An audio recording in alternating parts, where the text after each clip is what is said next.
If you're getting ready to write your first offer on a house, there's a really good chance that you're going to overthink it. Like really, really overthink it. Price, contingencies, timelines, what to ask for, what not to ask for. It starts to feel like you're trying to solve a Rubik's Cube with the blindfold on.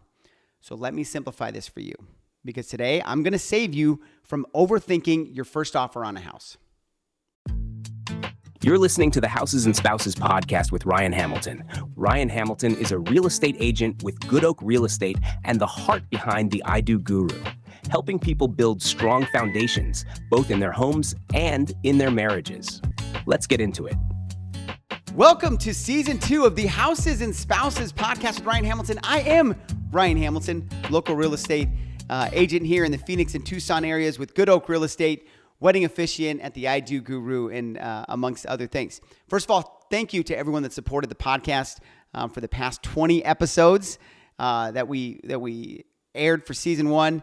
Thank you for sharing. Thank you for commenting. Thank you for supporting, or even just tolerating me showing up in your social media feed trying to promote another podcast episode about houses, about weddings, about life, and always about dad jokes. So season 1 was awesome. It was 20 episodes. Don't know why we decided 20, but we did.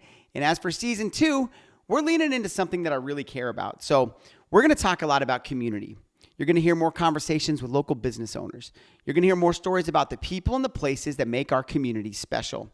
And you're going to learn more ways that we can support small businesses and people that are, and those folks that are grinding behind the scenes to build something meaningful. We'll still have quick hitter episodes like this one with some real estate advice. We'll still have wedding tips, ceremony tips from the I Do Guru side of things. And yes, unfortunately for you all, the dad jokes are still coming. They are still going to be here. I'm Ryan Hamilton. Thanks again for being here. And before we get started, and speaking of dad jokes, I wanted to let you guys all know that, before this, I actually worked at a Pepsi plant. And I quit that job, though, because it was so depressing.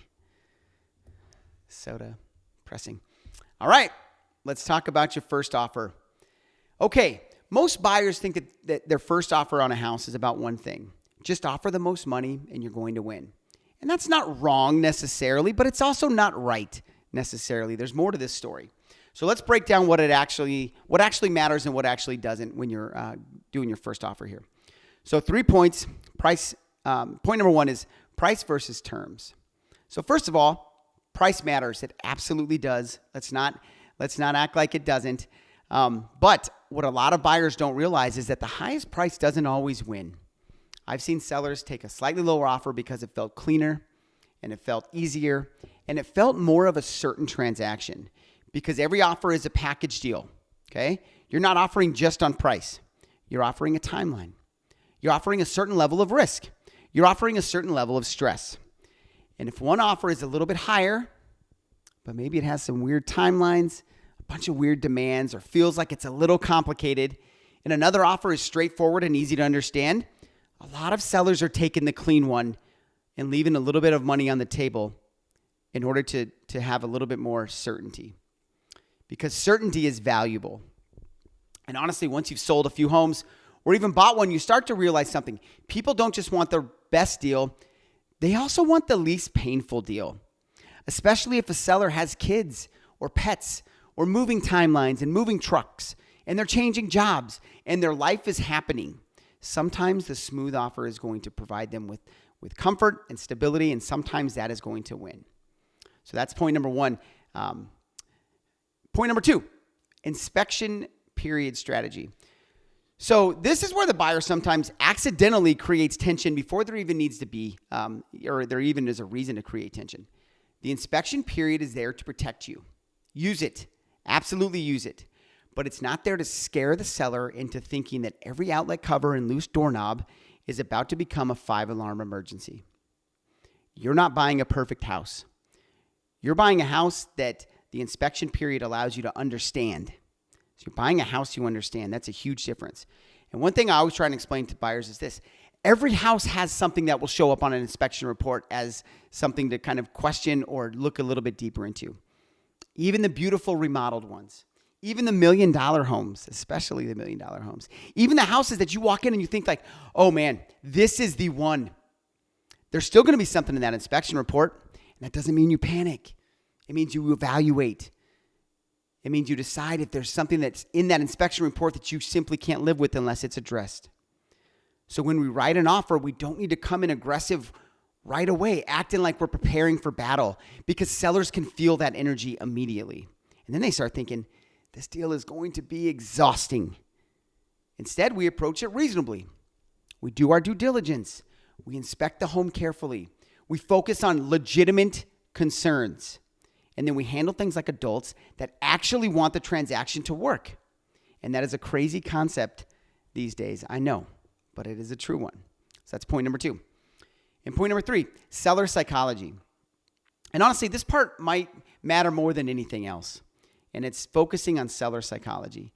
Because sellers are human beings. They're emotional too, just like buyers. This might be the house, you might be buying the house where they brought their first child, newborn baby home to. Or this might be the house that they thought they were going to stay in forever, and then all of a sudden life changed and they can't. Or this is the house that they poured a bunch of money into and weekends and stress into over the years. So when that offer comes in, they're not just looking at numbers. They're asking themselves, is this buyer serious? Is this transaction going to fall apart? Are they going to beat us up during the inspection period or during inspections, asking for a bunch of frivolous repairs? Am I going to have to put my house back on the market in 2 weeks? And this is why clean, confident communication matters so much. A strong offer isn't always the loudest offer, and it's not always the one that's going to win. Sometimes it's the offer that feels simply solid, predictable, professional, low drama. And honestly, if you can avoid being the buyer equivalent of like a crazy reality TV star, you're already ahead of the competition that's out there. So if you're getting ready to write your first offer, hopefully it's with me and we're having this conversation in person. But here's a simple version. It's not just about price. All of your terms matter.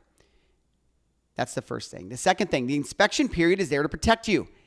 Use it, but it's not there to create unnecessary tension. And the third thing, sellers are human beings just like buyers are. They're usually choosing the offer that feels the most certain and the least chaotic. You don't need a perfect offer. You need a smart one. And so if you're in that stage right now where you're scrolling Zillow at midnight every night, convincing yourself you're just casually looking while mentally arranging or using AI to arrange the furniture in the houses that you haven't even toured yet or checked out, I get it. And if you ever want help walking through that process, whether it's buying, selling, investing, or honestly even planning a wedding ceremony, okay, that's a whole different side of this, I'm always happy to help. Again, thank you for supporting season 1, and thank you for kicking off season 2 with me. We've got some really cool conversations coming up this season with local businesses, community leaders, and some really good people doing some really good things around the valley and around the state. And don't worry, the dad jokes are not going anywhere. I got you covered. Thanks for listening, and I'll see you on the next episode. Peace. This has been the Houses and Spouses podcast with Ryan Hamilton. Thanks for tuning in. Don't forget to subscribe and share this episode with someone who needs it. For real estate help or a wedding ceremony crafted with care, connect with Ryan online. See you next week.